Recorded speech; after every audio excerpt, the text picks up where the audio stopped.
Well, refugees and music. Well, Sounds Unseen is a photographic memoir by British photographer Sarah Hickson. It opened on May 4th and viewers Heather Maxwell went to see what it was all about. The memoir documents the story of a music recording project in the refugee camps of Calais and Dunkirk, northern France in 2016. The recording project is now a CD called the Calais Sessions. This is an exhibition of photographs that I took over a 6-month period in the refugee camps in northern France, in Calais and Dunkirk, between December 2015 and early summer 2016. For those of you who know the camps, they're no longer there. They were a temporary camp, temporary settlements, unofficial settlements where about 6,000 people fleeing their homes in conflict and war had arrived and built makeshift shelters and tents. And I was there travelling with a project called the Calais Sessions, which was a music project. And the idea was very simple, was to travel, an eclectic group of musicians and sound engineers from the UK travelled to France with a load of instruments and sound gear and a portable sound studio and a generator, and found musicians in the camp, and we set up a temporary recording studio, and that was the stage for people's voices to be heard and their music to be recorded, and music became the connecting point. And I was there through a lot of those visits, recording those moments photographically.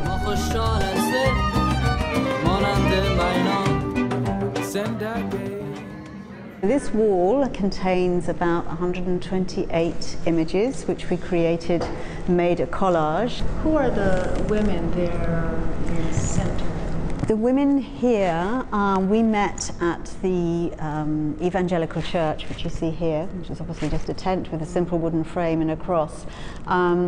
There were women in the camps, but they tended to be with children in a much more secluded area. But we could hear the singing. We were there one Sunday morning and we could hear this beautiful singing coming from the tent. So we went to talk to the pastor and asked if we could come and join in. And we were there with a group of singers from the UK, some gospel singers. So what happened at that moment was a beautiful exchange of songs of praise between the gospel singers from the UK and the Ethiopian and Eritrean women. And the next day we went back to London and the newspapers were full of images of this church that you can see behind you being demolished as part of the southern area of the camp that was being bulldozed by that point, so very poignant. We were so used to hearing stories about the masses, the swarms of people arriving, the danger. There was nothing about the individuals, nothing about who they were, nothing about what they were, what was close to them, what meant something to them.